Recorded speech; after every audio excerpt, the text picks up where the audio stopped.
behalf of the Inter-American Commission on Human Rights. Welcome to the beginning of the hearings in this period of session and to this important hearing which will consider the situation of Afro-descendant women in Brazil. I want to especially welcome the petitioners who have requested the hearing, the Cultural Association of Afro-Descendant Women, and they are joined by Carlos Quesada from Global Rights. We'll wait for a second for the translation to Portuguese.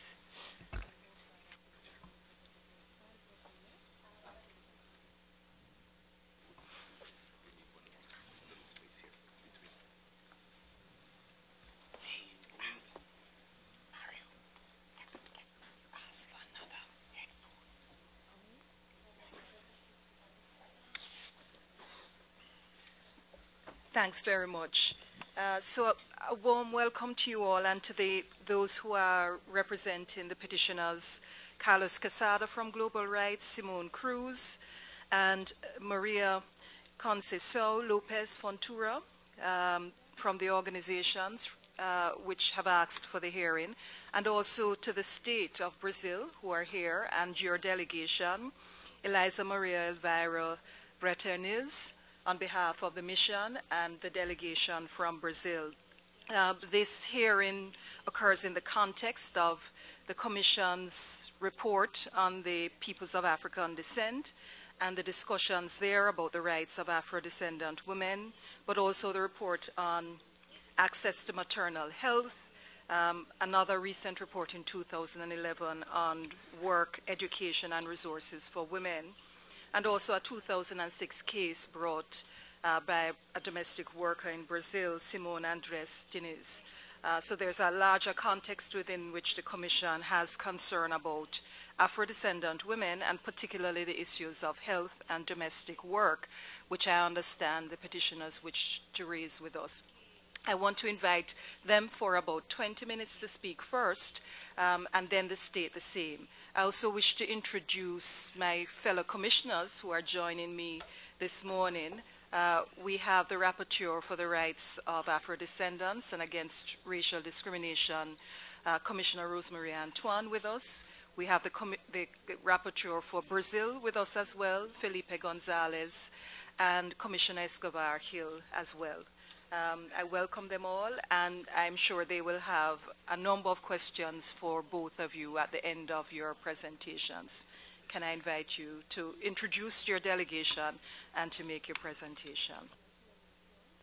Thank you very much. Muchísimas gracias. Buenos días, excelentísimos señores comisionados, Tracy Robinson, relatora especial de la mujer, señora Rosemary Bell Antoine, relatora para pueblos afrodescendientes y discriminación racial, señor Felipe González, relator de país, y señor Rodrigo Escobar. Muchísimas gracias por estar por acá. Queremos agradecer al Estado brasileño por su presencia esta mañana acá con nosotros.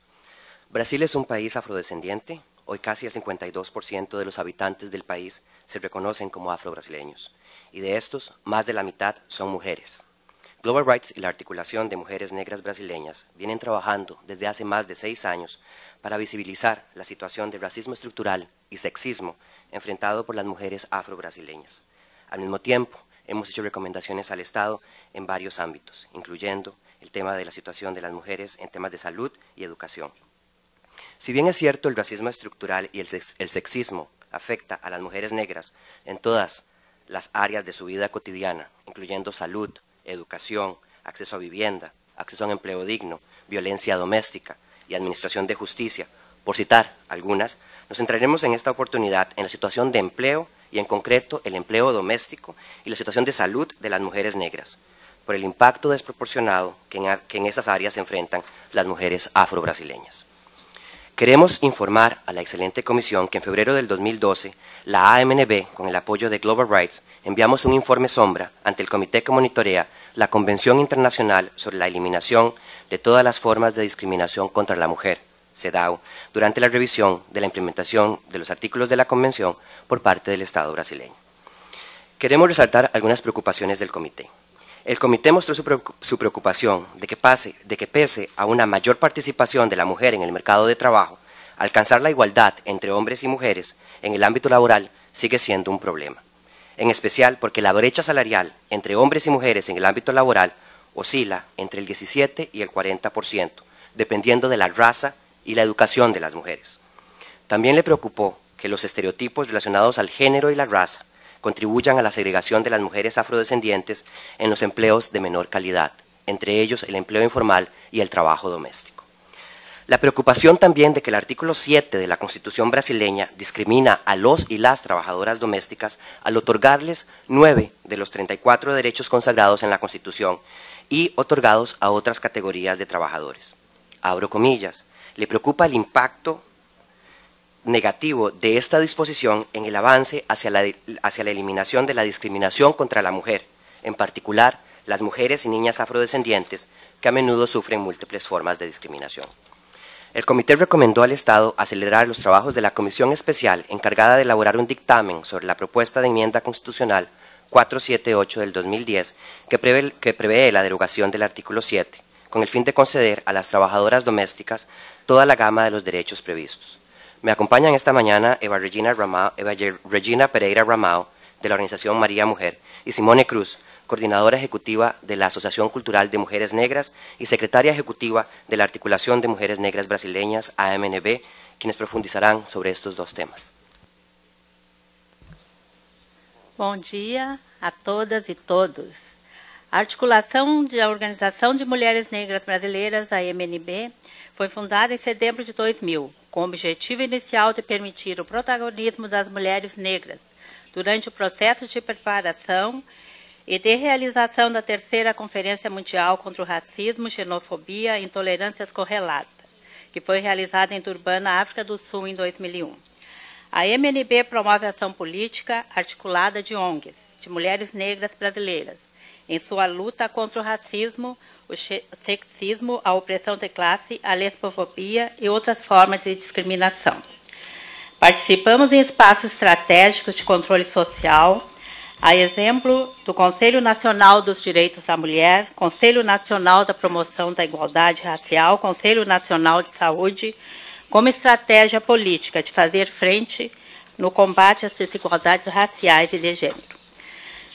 Destacamos os dados apresentados pelo Censo da População Brasileira, realizado pelo Instituto Brasileiro de Geografia e Estatística, IBGE, em 2010, segundo o qual, dos 191 milhões de brasileiros contabilizados, pela primeira vez na história do nosso país, a população negra é maioria, chegando a 97 milhões de pessoas, sendo 49 milhões o número de mulheres negras no Brasil. A população negra ainda sofre com a ausência de políticas públicas que deem conta da redução das desigualdades raciais existentes no país, especialmente em relação à situação vivida pelas mulheres negras. Iniciaremos trazendo alguns dados sobre o enfrentamento feito pelas mulheres negras brasileiras no campo do trabalho doméstico no Brasil. Diversas pesquisas e estudos convergem a explicitar gênero e raça como determinante nas condições de acesso ao trabalho e na qualidade de vida das pessoas. Entretanto, é recorrente o argumento de que os diferenciais de rendimento entre brancos e negros deve-se unicamente às diferenças na qualificação. De acordo com dados oficiais, 7,2 milhões de trabalhadores domésticos no país, dentre as quais 93% são mulheres. Já a Federação Nacional de Trabalhadoras Domésticas, FENATRAT, aponta que existe 8 milhões de profissionais dessa categoria. E segundo a Secretaria de Políticas para as Mulheres, 95% são de mulheres, sendo que 60% de mulheres negras. A FENATRAT aponta ainda que no universo de trabalhadores domésticos no Brasil, 500 mil são de crianças e jovens, com idade entre 5 e 17 anos. Estudo da OIT, publicado em 2013, intitulado Trabalhadores Domésticos no Mundo, afirmou que de cada 100 mulheres negras trabalhadoras no Brasil, 22 são empregadas domésticas. O mesmo estudo apontou que as trabalhadoras domésticas negras estão ganhando mais registro na carteira de trabalho, 17,2% de aumento em 2004 e 2006. Apesar disso, somente 27,8% do total dos trabalhadores domésticos tem carteira assinada, segundo dados de 2006. Entre os não registrados, as trabalhadoras negras correspondem a 57,5%. As mulheres não negras são 37%. Esses dados evidenciam que, mesmo em situação de precariedade de trabalho, as mulheres negras estão em uma situação mais desfavorável. O governo brasileiro assumiu compromissos no campo do trabalho, ao ratificar a Convenção número 111 de 1958, da OIT, que trata do enfrentamento à discriminação no emprego e na profissão. A implementação de políticas voltadas para a inclusão da população negra no mercado de trabalho é lei prevista no capítulo 5, artigo 38 do Estatuto da Igualdade Racial, aprovado em 2010. Reconhecemos o esforço do governo na realização de ações e programas como Pró-Equidade de Gênero, que contempla instituições públicas e privadas, que desenvolvem ações de inclusão para a promoção da igualdade racial. Assim como também ficamos bastante contemplados com o pronunciamento das ministras de Política para as Mulheres, Eleonora Menecute, e da Igualdade Racial, Luísa Baio. Quem nota que tivemos acesso através da internet, cobrar na semana passada, dia 5 de março, do Senado Brasileiro, que aprovem, ainda neste mês de março, a proposta de emenda constitucional PEC 478/2010, que no Senado tem o número 66 de 2012. No entanto, a situação de precariedade e informalidade no mundo do trabalho continua presente na vida de milhões de mulheres negras. Além da luta pela autonomia econômica e financeira das mulheres negras, os indicadores demonstram que é no mundo do trabalho que a população negra, em particular as mulheres negras, são mais exploradas pelo capital e pela lógica desenvolvimentista, excludente e de direitos em curso. A categoria das trabalhadoras domésticas não conta com a mesma regulamentação dos demais trabalhadores urbanos. São exemplos de desigualdade. Jornadas extensas, de 10 a 15 horas diárias, sem direito a recebimento de horas extras. Insalubridade, adicional noturno, horário para refeição, creche, estabilidade por acidente de trabalho ou doença profissional. Folga em dias especiais, instrumento de proteção e de segurança, piso salarial, pagamento até o dia quinto dia útil de cada mês, correção salarial, indenização e etc. De acordo com a OIT, nas regiões metropolitanas brasileiras, mais de 60% dos trabalhadores domésticos têm apenas o ensino fundamental incompleto. Ainda assim, no trabalho doméstico, as mulheres negras são vítimas potenciais de vários tipos de violência, física, mental, sexual e moral, fruto da discriminação oriunda do sexismo patriarcal e do racismo. Como exemplo da situação vivida pelas mulheres negras no Brasil, deixamos aqui um depoimento de Creuza de Oliveira, presidente da Federação Nacional de Trabalhadoras Domésticas do Brasil, que iniciou a trabalhar como doméstica aos 10 anos de idade. Creuza menciona: o trabalho doméstico no meu país arrasta o legado da escravidão. A falta de implementação das leis pertinentes, a violência moral e física, a falta de reconhecimento de direitos, em comparação com outras profissões, a ausência de direitos sindicais, entre outros aspectos. Obrigada. Bom dia a todas e todos. Quero deixar aqui registrado o nosso reconhecimento pelas ações realizadas pelo governo brasileiro em diversas áreas, que tem dado visibilidade à maioria da população de nosso país, que hoje é a população negra, como já foi mencionado. Nos últimos anos, por um esforço do movimento social negro e de mulheres negras, no Brasil, a gente tem falado de racismo, de uma maneira a deixar mais evidente que este nunca foi um problema de negros e negras no nosso país, e sim da sociedade como um todo.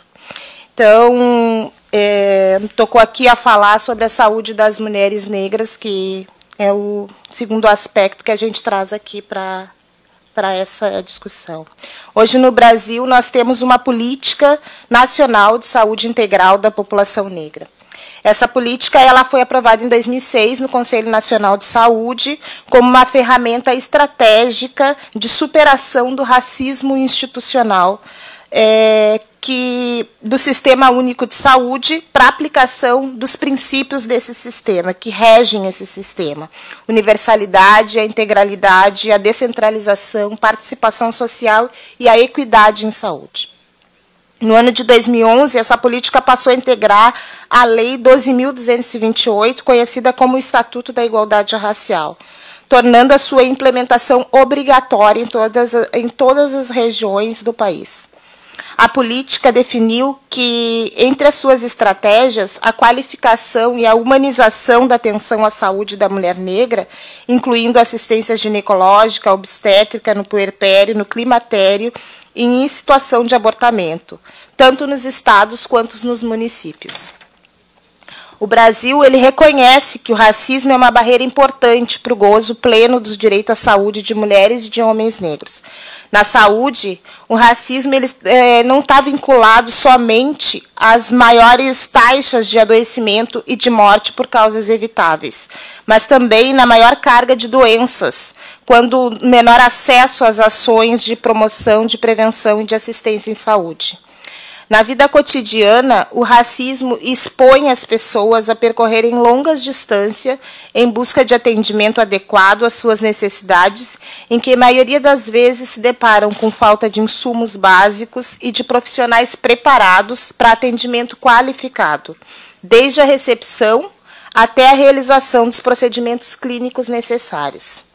No caso das mulheres negras, as disparidades raciais em saúde apresentam os piores resultados, sobretudo para as mulheres quilombolas e rurais. Essa situação é especialmente grave em relação aos direitos sexuais e reprodutivos, onde as mulheres negras e as indígenas representam maiores taxas de adoecimento e de morte por causas evitáveis, entre elas a mortalidade materna. As desigualdades em mulheres negras e brancas no acesso à saúde podem ser observadas, por exemplo, nas taxas de mortalidade nas principais causas de morte de mulheres negras e brancas, de 10 a 29 anos, com idade entre 10 e 29 anos. A morte materna é de 3,3 casos para mulheres negras contra 1,6 para as mulheres brancas.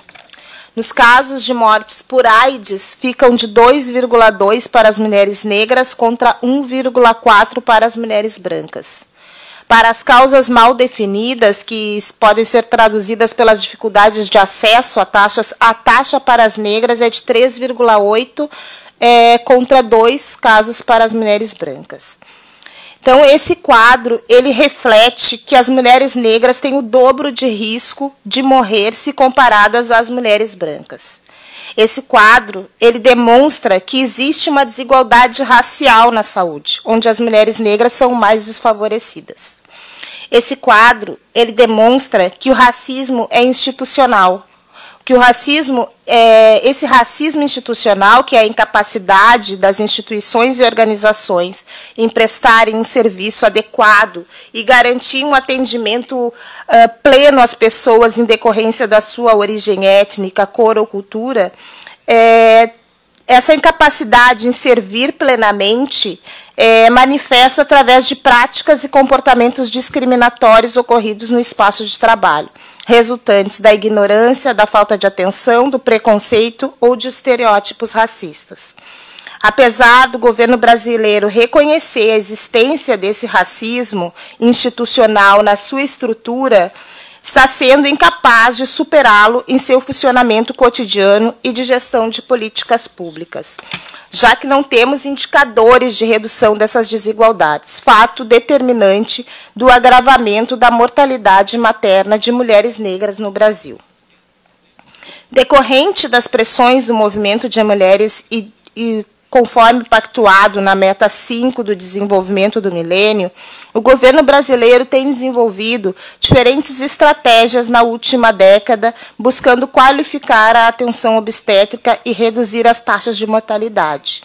O Programa de Humanização do Parto e Nascimento, no ano de 2000, o Pacto Nacional para a Redução da Morte Materna e Neonatal, em 2004, e a Rede Cegonha, em 2011, sob a coordenação do Ministério da Saúde.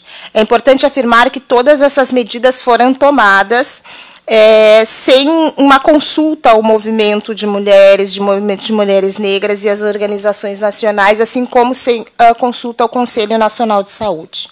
Apesar de importantes, essas iniciativas inexistem ações de enfrentamento ao racismo institucional, bem como definição de metas específicas para as mulheres negras e indígenas, capazes de produzir algum impacto efetivo na atenção à saúde dessas mulheres. Entendemos, diferentes estudos demonstram o papel das trabalhadoras de saúde da reiteração de padrões racistas que resultam em recusa ao atendimento ou baixa qualidade da atenção prestada, tendo forte repercussão nas altas taxas de mortalidade e morbidade da população negra e da mulher negra, especialmente. Não há, por parte do Estado brasileiro, nenhuma ação dirigida à formação e qualificação de trabalhadores de saúde no enfrentamento do racismo em suas práticas cotidianas, bem como em nenhum diálogo com as organizações de mulheres negras para conhecer suas propostas nessa área. Assim, a Articulação de Mulheres Negras recomenda a essa Comissão Interamericana de Direitos Humanos que recomende ao Estado brasileiro a ratificação da Convenção 189 da OIT, Trabalho Decente para os Trabalhadores e Trabalhadoras Domésticas, que o governo brasileiro adote um marco legislativo e normativo para proteger os direitos das trabalhadoras domésticas, em particular as mulheres negras, que o governo brasileiro adote medidas adequadas para garantir a igualdade entre as trabalhadoras domésticas e eliminar as múltiplas formas de discriminação contra as trabalhadoras domésticas negras, que o governo brasileiro estabeleça medidas e estratégias específicas com metas diferenciadas para a redução das taxas de adoecimento e morte de mulheres negras, em especial a mortalidade materna, que o governo brasileiro garanta a inserção do tema da saúde das mulheres negras e enfrentamento ao racismo na agenda de prioridades em pesquisas na saúde, e solicitamos a esta comissão que solicite a relatoria para os direitos das mulheres e a relatoria para os direitos dos afrodescendentes e contra a discriminação racial visitar o Brasil para constatar a situação das mulheres negras brasileiras no campo do trabalho doméstico e no campo da saúde. Muito obrigada.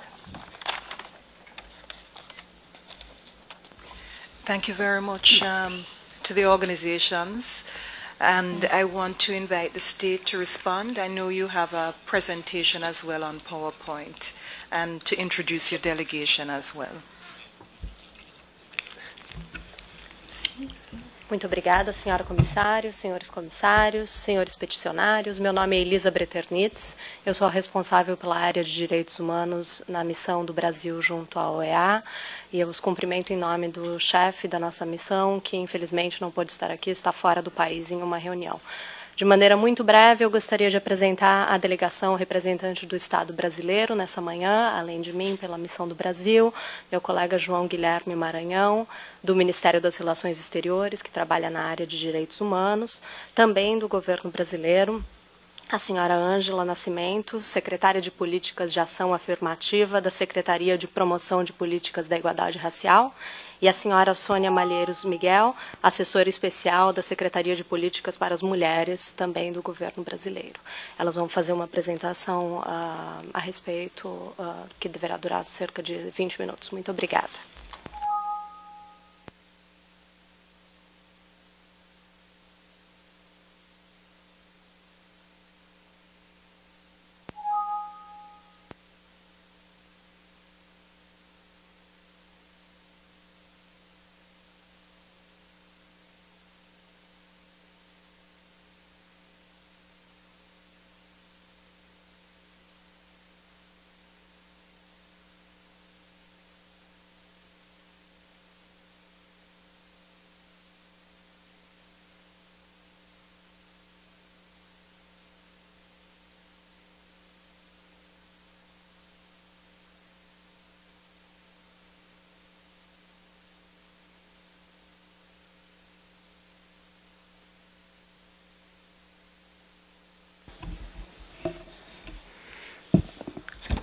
Bom dia a todos e todas.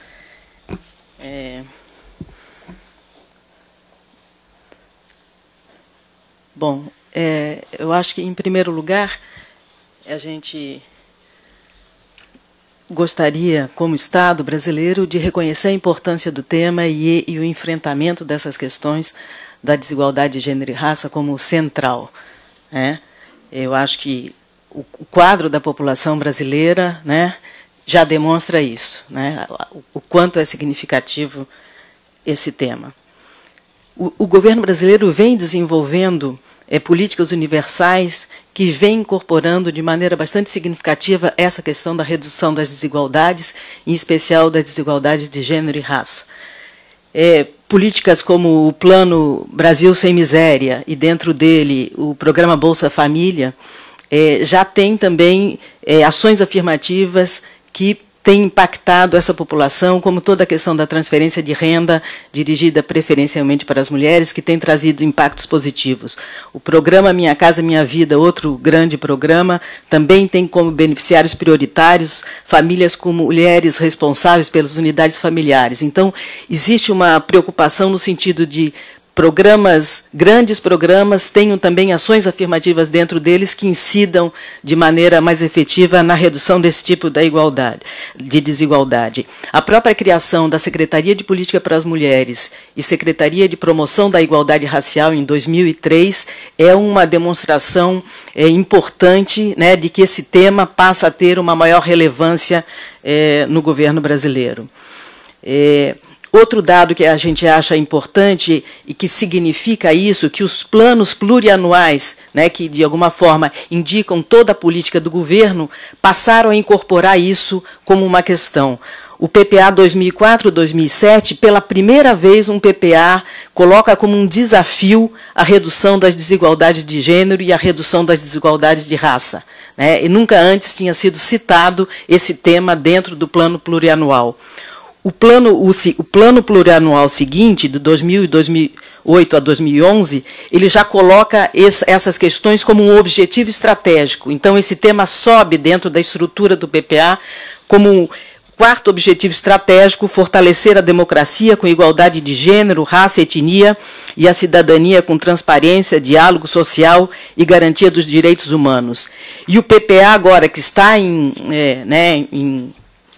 ação nesse momento, 2002 a 2015, ele tem como primeira diretriz, então ele está mesmo como central na política, a primeira diretriz que orienta as políticas de todos os ministérios é a garantia dos direitos humanos com redução das desigualdades sociais, regionais, étnico-raciais e de gênero. Então, eu acho que esse é um dado importante que, de alguma forma, quer dizer, o PPA ele orienta as políticas do governo como um todo, e esse tema que antes nem era mencionado, hoje ele está como primeira diretriz. É claro que isso ele indica a necessidade, então, de que esses temas sejam pensados e olhados na formulação das políticas como um todo. A Secretaria de Política para as Mulheres e a Secretaria de Promoção da Igualdade Racial, nos processos de conferências nacionais, esse tema vem crescendo também. Especialmente na Secretaria de Política para as Mulheres, as conferências nacionais de políticas para as mulheres colocaram essa questão com evidência. Na segunda conferência, em 2007, as organizações de mulheres negras participaram muito ativamente, e, a partir daí, o Plano Nacional de Política para as Mulheres passa a ter um eixo, um capítulo específico sobre enfrentamento do racismo, do sexismo e da lesbofobia. Então, ele entra mesmo de uma maneira muito forte nas políticas para as mulheres, essa interseção entre raça e gênero.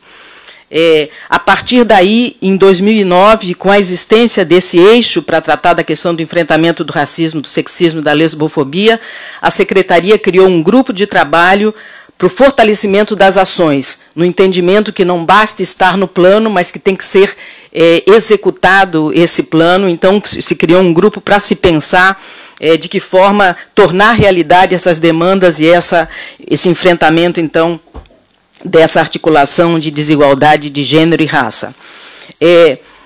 conferências nacionais de políticas de promoção da igualdade racial também trazem esse tema, e a questão das mulheres também, das mulheres negras também passa a ter mais força, né? E dentro da CEPIR, todo o esforço no sentido da aprovação do Estatuto da Igualdade Racial e o SINAPIR são instrumentos que vão impulsionar e nortear esses avanços da política de promoção da igualdade racial com ações afirmativas. Temos todas políticas mais gerais, como todo o processo da lei de cotas, que também, inclusive com resistências grandes em relação a essa legislação, mas o governo brasileiro, o Estado brasileiro aprova a lei de cotas, o Supremo Tribunal Federal reafirma a legitimidade das cotas, e eu acho que isso são coisas que também vão impactando no debate, né, e na mudança desse quadro.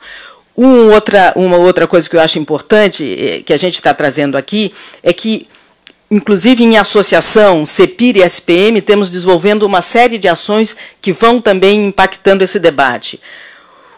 Alguns cursos de formação, como o curso Gênero e Diversidade na Escola, que é formação de professores nos temas de raça, gênero e sexualidade. Hoje, nós temos mais de 40 mil professores já capacitados e formados nesse debate. Curso Gestão de Políticas Públicas em Gênero e Raça, que é um curso mais recente, já temos cerca de 5 mil gestores formados nesse tema, porque o que a gente vê também é que precisamos formar gestores de políticas públicas para compreenderem a dimensão dessa desigualdade e poder agir, né, nos estados, nos municípios, levando essas políticas. Por isso a ideia de fazer esse curso de gestão, porque existe um desconhecimento também da gestão pública ainda em relação a esses temas, e eu acho que a necessidade de formação é muito grande. Temos apoiado pesquisas, o edital de apoio a pesquisas no campo de estudos de gênero, mulheres e feminismos passou a incorporar explicitamente na sua 4ª edição uma pontuação maior para as propostas de pesquisas que incorpora a questão da dimensão racial, né, como uma forma de ação afirmativa de aprofundar estudos nesse campo. Temos, recentemente, lançamos, a SPM, no caso, lançou um prêmio específico para mulheres negras, que teve uma demanda muito importante no número de inscrições. E estamos fazendo, então, uma série de ações integradas SPM e CEPIR, o Pró-Equidade, que foi aqui citado, que antes era Pró-Equidade de Gênero, apesar de trazer o debate da questão racial, mas na sua 4ª edição passou formalmente a se chamar Pró-Equidade de Gênero e Raça, integrando, então, de uma maneira definitiva essa dimensão na discussão com as empresas e nessa nova forma de gestão. A questão do trabalho doméstico remunerado, que é uma questão, acho, fundamental, foi falado já um pouco em detalhes pelos peticionários, né, o quão importante é esse debate, né, toda a questão da falta, né, do reconhecimento desse como um trabalho. Estou encerrando aqui já. Então, eu acho que o governo vem fazendo ações nesse sentido, e se pensar que em 72, foi só em 72 que se conseguiu que o salário mínimo fosse assegurado às trabalhadoras domésticas, é muito recente, né? Eu acho que isso dá também a dimensão do problema. Com a criação da SPM e da CEPIR, grupos de trabalho foram feitos nesse sentido, a Agenda Nacional do Trabalho Decente incorpora, teve um trabalho muito forte do governo brasileiro, do Estado brasileiro, na aprovação da Convenção, né, 189, sobre trabalho doméstico, e agora estamos no processo de fazer a ratificação, e isso é uma das prioridades da Secretaria de Política para as Mulheres da CEPIR, a aprovação dessa convenção, o processo de ratificação, né, em curso, e eu acho que um grande passo vai ser realmente a aprovação dessa PEC, que passa a colocar as trabalhadoras domésticas como outro trabalhador do país, né?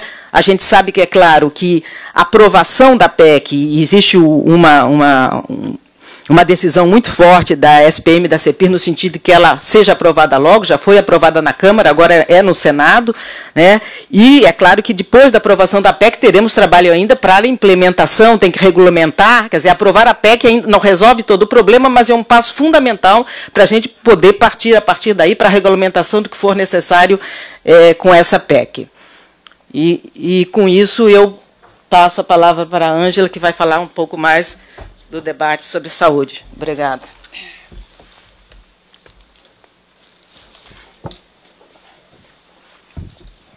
Bom dia, senhoras e senhores. Eu sou Ângela Nascimento, venho representando o governo brasileiro através da CEPIR e gostaria, em primeiro lugar, de agradecer a presença de todas e agradecer também o convite que nós recebemos para apresentar, de fato, o que é que o governo brasileiro vem fazendo. E a primeira vem fazendo frente à situação apresentada pela MNB, quanto ao tamanho da desigualdade que as mulheres negras vivenciam. Nesse conjunto de ações que o governo brasileiro vem fazendo, é preciso termos clareza do seguinte: o quadro apresentado pelas peticionárias, ele é real na sua problemática. Ele é real quando apresenta o conjunto de indicadores de desigualdades para as mulheres negras. Nós, enquanto governo, reconhecemos que o processo de superação dessas desigualdades raciais e reconhecendo que tanto o racismo quanto o sexismo são estruturantes da nossa sociedade, é preciso um conjunto contínuo de ações no sentido de transformar este quadro, esta realidade. Então, com base nisso, nós gostaríamos de, como falou Sônia, enfocando esse conjunto de iniciativas que fazem com que o Brasil apresente, ao lado de políticas universais, como foi aqui apresentada, o crescimento contínuo de políticas, de ações afirmativas, certo? Então, quando nós agora nos deparamos, por exemplo, com a situação do trabalho doméstico, com a aprovação da Convenção 89, foi criado um grupo de trabalho formado pelo Ministério do Trabalho e Emprego, pela CEPI e Secretaria de Políticas para as Mulheres, que está atuando exatamente para que o Brasil encaminhe o mais urgente possível para o Congresso. Está em tramitação já com a Presidência da República o relatório para a aprovação da Convenção e, em seguida, para que ele vá ao Congresso para a ratificação do processo, certo? E isso do ponto de vista do trabalho doméstico. Nós também estamos numa discussão com o Ministério do Trabalho e Emprego acerca do programa Trabalho Doméstico Cidadão, que foi um programa implementado em 2003 como demanda da Federação Nacional de Trabalhadores e Trabalhadoras Domésticas, da FENATRAD. O programa Plansec Afro TDC, como é conhecido, ele, para o conjunto de 3 projetos, o principal projeto com melhor resultado foi o de elevação da escolaridade das trabalhadoras domésticas. E este projeto, esta perspectiva de ampliar a elevação da escolaridade das trabalhadoras domésticas, que é uma realidade dentro desse quadro, nós estamos numa nova discussão para que ele seja retomado. Hoje existe um programa dentro do Ministério da Educação, do MEC, chamado Programa Travessia, e é através dele que as trabalhadoras domésticas têm visto a possibilidade de serem contempladas para a elevação da sua escolaridade. Então, nós estamos com esse esforço. Com relação à saúde da mulher, antes de voltar àquele quadro, a CEPI acordou um protocolo de intenções com o Ministério da Saúde no final de 2011, como fruto da campanha Igualdade Racial é para Valer, que foi no ano de 2011, Ano Internacional dos Afrodescendentes, e nesse protocolo de intenções com o Ministério da Saúde há um conjunto de ações que estão para ser formalizadas como um plano de trabalho, e dentro desse plano de trabalho, o principal objetivo para esse plano de trabalho é o fortalecimento para a implementação plena da Política Nacional de Saúde Integral da População Negra, que foi aqui citada. Então, a CEPI compreende que o papel dela dentro do governo federal, considerando a problemática do racismo no Brasil, é de fazer com que todo o conjunto de ministérios setoriais seja trabalhado para incorporar a perspectiva racial. E no caso do Ministério da Saúde, nós estamos fazendo isso através da elaboração do programa de enfrentamento ao racismo institucional. Nós estamos com uma consultoria contratada com o apoio da Cooperação Espanhola, para este programa, que vai estar pronto dentro de 4 meses, e o primeiro ministério que vai ser contemplado com este programa, que é um instrumento para trabalhar exatamente a mudança de representações que o racismo institucional reproduz no cotidiano dos profissionais de saúde. Então, é isso que nós estamos trabalhando como desdobramento desse protocolo de intenções. Junto a CEPIR, ela atua diretamente na articulação com as organizações do movimento negro, e dentre estas as organizações das mulheres negras e pesquisadores negros e negras da área de saúde. Nesse sentido, nós, durante o ano todo de 2012, nós realizamos, apoiamos iniciativas desses pesquisadores e pesquisadoras, a exemplo do COPEN, que é o Congresso de Pesquisadores Negros Brasileiros, que gerou uma carta dos pesquisadores negros e negras acerca da implementação dessas políticas para a saúde da população negra.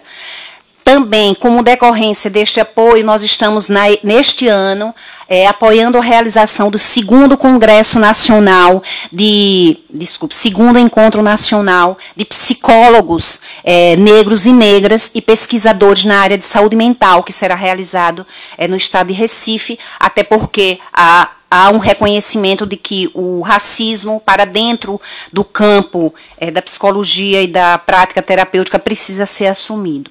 Então, tivemos uma participação na Conferência Mundial dos Determinantes Sociais em Saúde, e a CEPI, e nós trouxemos esse material, ela vem trabalhando junto ao Ministério de Saúde para que haja o reconhecimento do racismo como determinante social de saúde. Este é um desafio, certo? E, ao mesmo tempo, este tem sido o nosso compromisso em estar forjando, motivando, impulsionando a mudança neste quadro. Com relação à realização do seminário sobre racismo institucional, nós também estaremos realizando esse seminário este ano, exatamente com a temática da Política Nacional de Saúde Integral e, como eu já citei, o programa. Nós também realizamos uma pesquisa junto ao Conselho Nacional de Secretários Municipais de Saúde, ao CONASEMS, em 2011, para identificar qual é a situação de instâncias de política de saúde da população negra nos estados e nos municípios. Se a Política Nacional de Saúde Integral da População Negra já existe há 6 anos, por outro lado, nós identificamos que não chega a 10% o número de municípios no Brasil que tenham instâncias voltadas para essa área. Então, nós consideramos que isto é um desafio para o qual nós estamos trabalhando junto ao Ministério de Saúde como parte das ações deste protocolo. Nós gostaríamos de explicar que as representantes do Ministério da Saúde não puderam estar conosco, certo? Então, para estarmos aqui hoje, houve todo um trabalho de discussão e nós nos deparamos com estes dados epidemiológicos acerca da saúde da mulher negra, certo? No caso, esses dados são do Grupo Técnico de Saúde da Mulher, do Ministério da Saúde. São dados bastante recentes, mas que apresentam a gravidade com relação ao fato do total de internações de mulheres entre 10 e 49 anos de idade, no período de 2008 a 2012, em 35% dos registros não consta o preenchimento do quesito raça-cor. E o quesito raça-cor, ele tem uma importância fundamental como instrumento epidemiológico. Qual foi a iniciativa do governo federal? Agora, em dezembro, a ministra Gleisi Hoffmann, a ministra Luísa Bairros e Miriam Belchior, do Planejamento, elas emitiram o aviso interministerial que obriga para todas as instituições da administração pública federal garantirem no registro, em todos os registros do governo federal, o preenchimento do quesito raça-cor. Então, esta iniciativa para nós é de fundamental importância, até porque ela vai nos atender com relação à produção de informações para o monitoramento da situação, da situação da saúde das mulheres negras. Então, nós estamos atuando, sim, para que esta realidade se torne instrumento e política pública. E aí, no caso, nós temos, por parte do Ministério da Saúde, o Plano Nacional de Ações em Saúde da População Negra. Vou concluir. Que apresenta ações voltadas para o fortalecimento da abordagem étnico-racial nas ações de saúde e a redução da mortalidade materna, e um conjunto de medidas para a redução da morbidade e mortalidade materna e neonatal na população negra, principalmente o acompanhamento por equipes multidisciplinares, o cuidado do pré-natal criterioso, entre outros, e principalmente a capacitação das equipes de saúde, visando disseminar o conhecimento sobre a doença, a ampliação do acesso dos pacientes, e considerando também que a inserção da morbidade e mortalidade materna na pauta do Comitê de Especialistas e no Comitê de Mobilização da Rede Cegonha é uma ação para ser realizada de forma mais intensiva. Esclarecer os óbitos maternos em mulheres negras para evidenciar fatores de risco, bem como identificar iniquidades em saúde, melhorar a abordagem das equipes multiprofissionais de atenção obstétrica para acolhimento de qualidade das mulheres com especificidades em saúde pela raça-cor e desenvolver metodologias de sensibilização de profissionais de saúde para o não racismo. Isso aqui, na verdade, é um quadro, mas a gente já encerrou e agradecemos. Thank you very much. I know it was a race to the end, but we are happy to receive that information which you have provided us in written form as well. I know you actually had a lot to tell us, and I equally know the petitioners would value you sharing that information with us. I want in the remaining time to first ask Commissioner Rosemarie Antoine for her comments. She is not just the rapporteur in relation to Afro-descendants persons, but also leads the unit on economic, social, and cultural rights. Good morning, everyone. Sorry for my voice, I have the flu.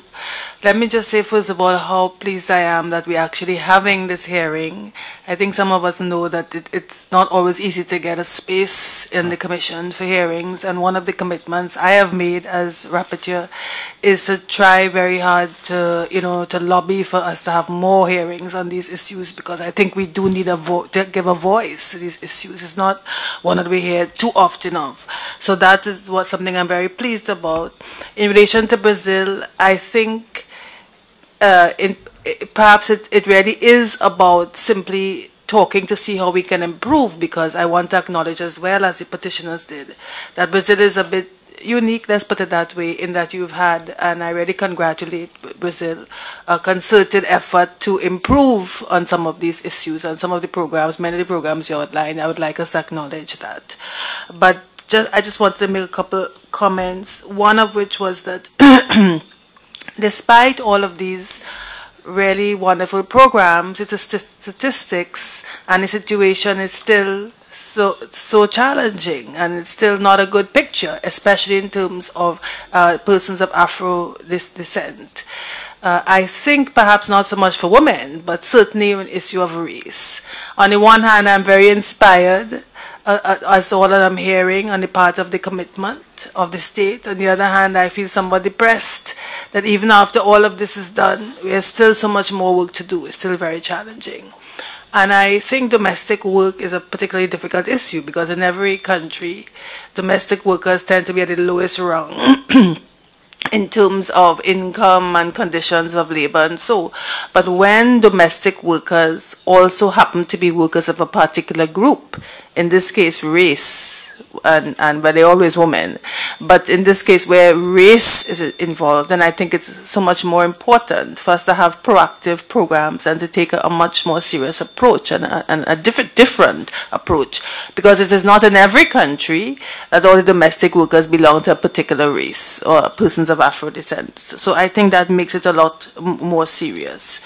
I am not convinced personally that the intersection that you're talking about and a lot of your programs seem to go together, race and women. I am a little doubtful that that is the best way to move forward. From where I sit, and this is just a point of view, I think the issue of race is a lot more profound, a lot more challenging. So I would like in the dialogue as you move forward to think more in terms of focused programs on race as opposed to always race and women.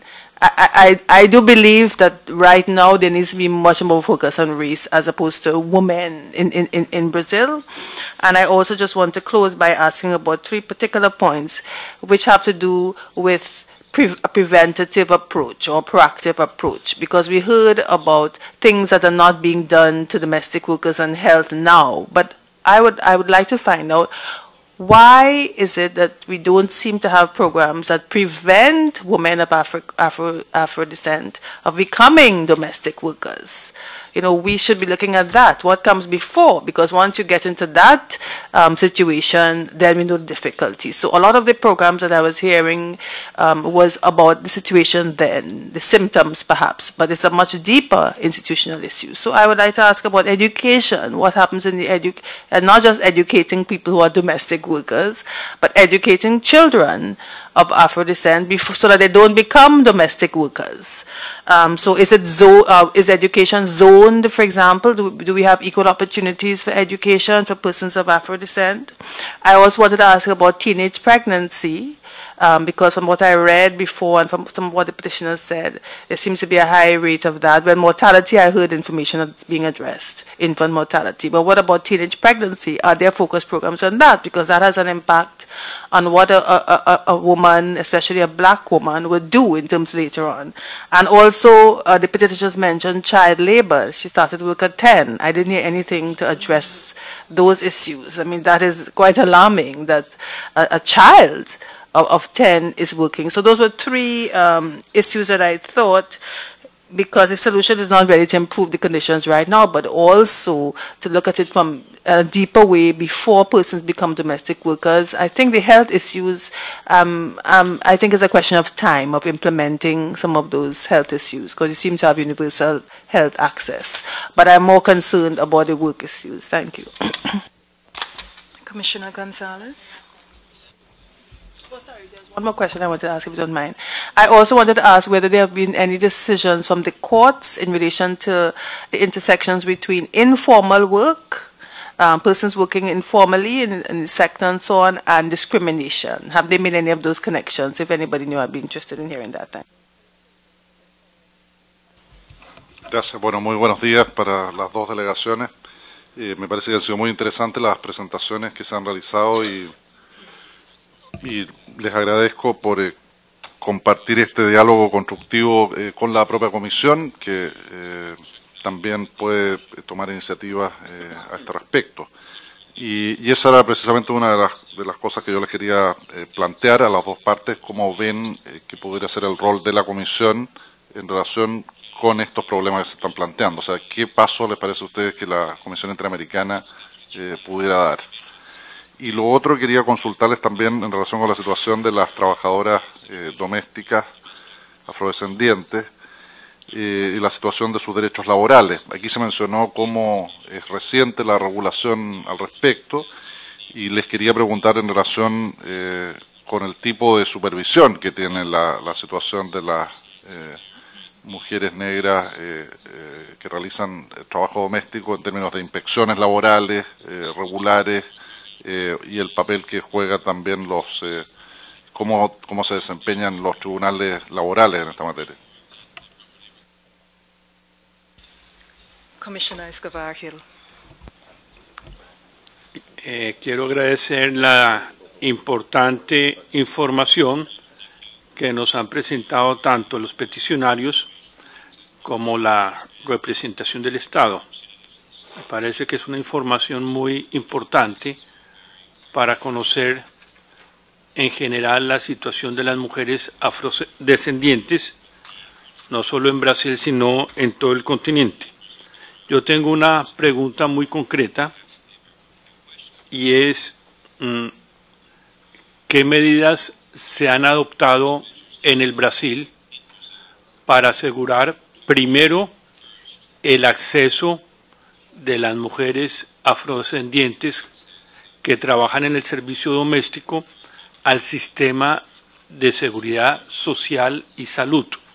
Aquí lo fundamental es que hayan unas leyes que permitan que estas personas accedan efectivamente a un sistema de seguridad social y a un sistema de salud. También, ¿qué medidas se han adoptado para asegurar que haya un acceso universal? Es decir, que todas las trabajadoras del servicio doméstico efectivamente tengan servicio de salud y seguridad social. Y también qué mecanismos existen para supervisar y controlar que los empleadores efectivamente cumplan con sus obligaciones de afiliar a las mujeres afrodescendientes que laboran en el servicio doméstico al sistema de salud y de seguridad social. Porque frente a estas altas tasas de mortalidad materna y a este cuadro que es grave en materia de salud para las mujeres, la medida adecuada es asegurar el acceso de las mujeres al sistema de salud. I want to join my fellow commissioners in thanking both the petitioners and the state, and to ask another question, and particularly wearing my hat as rapporteur for women. I'm particularly interested in hearing from the state, and I want to acknowledge we don't have enough time for you to respond fully, and it may be that you provide the information in written form as well. The bill relating to domestic work, if you could share with us some of the content of that and what particularly it will change for domestic workers. A second question around what are the mechanisms for evaluating the various programs which should impact Afro-descendant women in relation to health and work. Is there a mechanism at the federal level, at the national level, which evaluates and determines the effectiveness of programs and then retools them given the response or the evaluation which is made about how well they are working? And finally, for the petitioners, as interested in hearing whether there was a gap between national policy and local implementation, which you wanted to draw our attention to. We've heard a lot about the policies of the state, and you have acknowledged the very important work done by the state to address issues relating to Afro-descendant women, but I'm interested in hearing how these operate at the local level, and particularly in relation to domestic workers, whether there is a follow-through in the municipalities in implementing these policies. We don't have much time, and so I wanted to give both the state and the petitioners a few minutes to respond. I regret that it's not much, about 4 minutes, and welcome the opportunity to get further information from you. And to acknowledge we've also received your very specific request to the Commission, including a visit to Brazil, but some other things, and we also welcome those in writing. So first, over to you.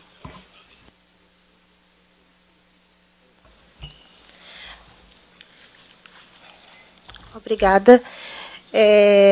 Então, assim, a gente reconhece as ações do governo, reconhecemos que, com a criação da CEPIR e da SPM, como foi mencionada pelas representantes do governo, nós avançamos em ações, programas e atividades, que a gente não consegue observar enquanto sociedade civil, localmente, exatamente isso que a relatora acabou de mencionar, a gente não vê um impacto na população desses programas, né? Há ações, há boas intenções, a gente entende, a gente participa, muitas vezes somos chamadas, mas a população localmente desconhece essas políticas.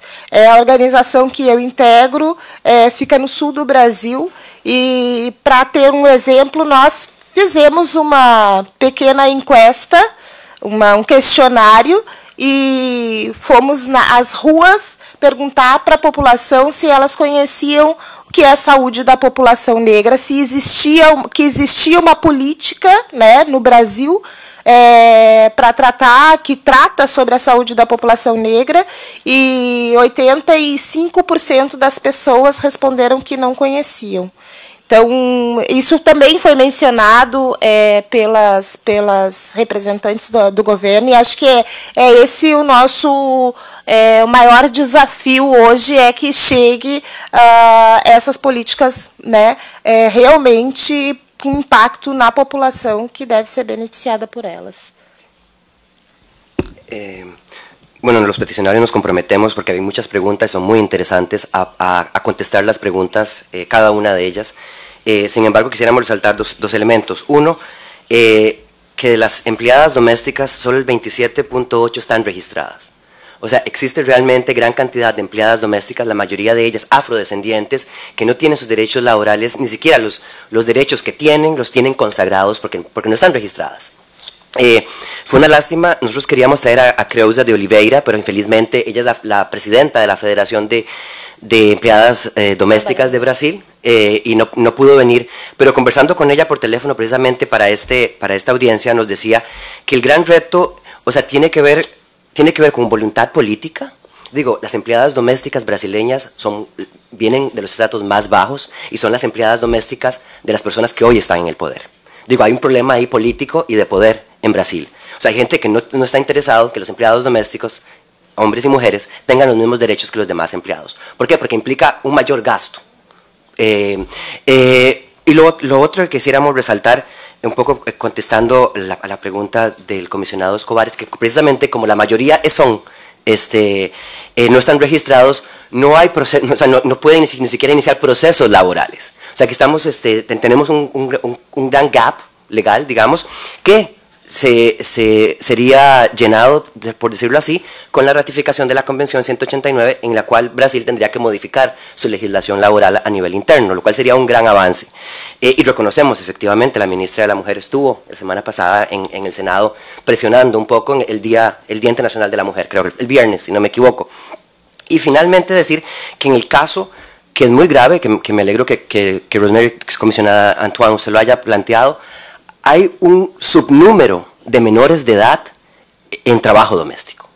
O sea, que hay un montón de niños y niñas, de acuerdo a la FENATRAT, pueden ser de 500,000 a 1 millón, de esos 8 millones de empleados domésticos que pueden ser menores de edad. La vulnerabilidad que eso implica, la misma Creuza, ustedes conocen el testimonio de Creuza, abiertamente, empezó a los 10 años, abusada sexualmente, abusada físicamente, etc. Esa es la realidad de muchos niños y niñas, trabajadores domésticos, y la mayoría de ellos afrodescendientes, que tiene que ver con la falta de acceso a la educación, efectivamente, donde también creemos que el Estado brasileño no ha hecho lo suficiente, con todo el respeto, para impedir que esta gran masa de niños, que digo, sería como toda otra audiencia temática para hablar de la calidad de la educación pública en Brasil por 50,000 factores, pero es la poca calidad de educación a la que pueden acceder las personas afrodescendientes. Como no tenemos más tiempo, nos comprometemos a MNB y Global Rights a mandar por escrito las respuestas a las preguntas que ustedes plantearon. Muchas gracias. Can I invite the state to respond?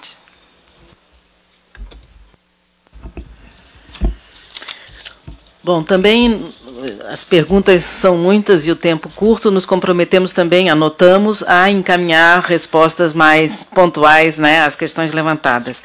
Primeiro, eu acho a questão da intersecção entre desigualdade de gênero e desigualdade de raça, eu acho muito importante, e na questão ainda do trabalho doméstico, mais ainda, porque o trabalho doméstico é exercido fundamentalmente pelas mulheres. Então, eu acho que esse é um exemplo onde políticas associadas podem dar um resultado muito positivo. Eu acho que uma coisa que a gente tem que ver é que, infelizmente, mas é muito recente, um enfrentamento mais efetivo, né, e um olhar para a necessidade de se pensar a questão das desigualdades de gênero e raça no nosso país. Quer dizer, políticas mais efetivas, com a criação de 2 secretarias, né, ministérios, no local mais do poder propriamente dito, fizemos 10 anos agora. Então, também é um processo que, infelizmente, no tamanho do país que temos, que também é lento, e que também existe um processo de convencimento de todos os gestores, de uma maneira geral,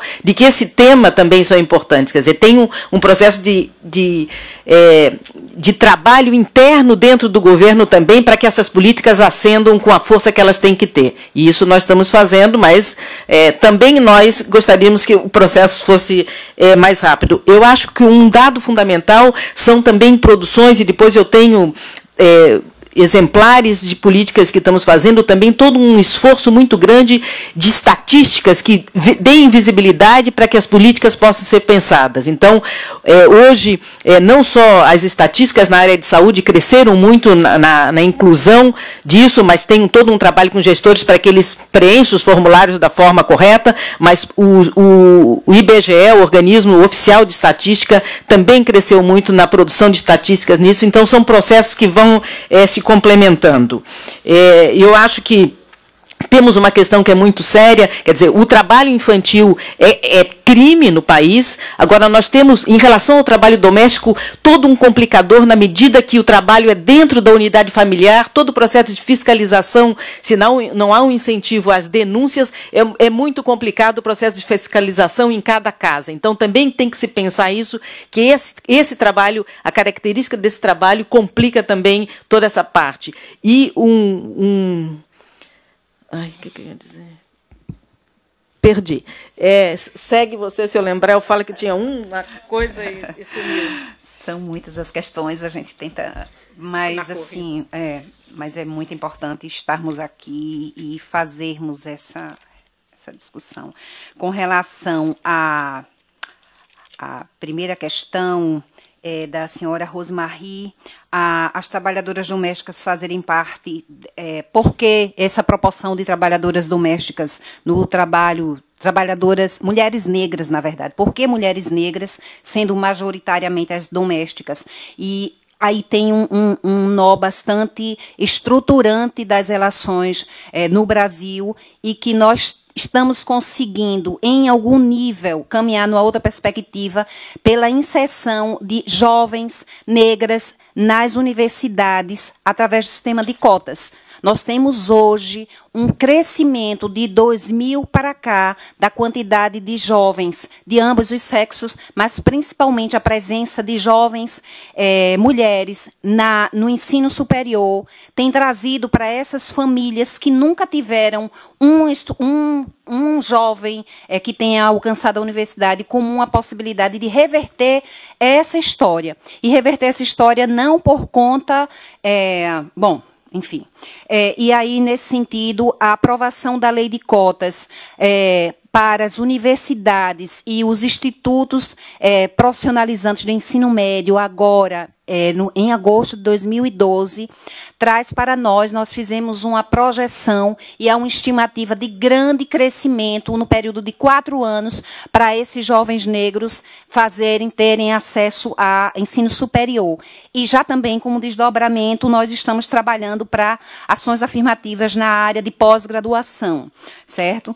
Com relação relação ao tipo de supervisão para o trabalho doméstico, de fato, nós temos ainda, apesar do esforço feito, nós temos que apresentar esses dados e eu peço que a gente possa detalhar isso junto à equipe do Ministério do Trabalho, assim como também nas medidas nos direitos previdenciários. Não tenho mais tempo.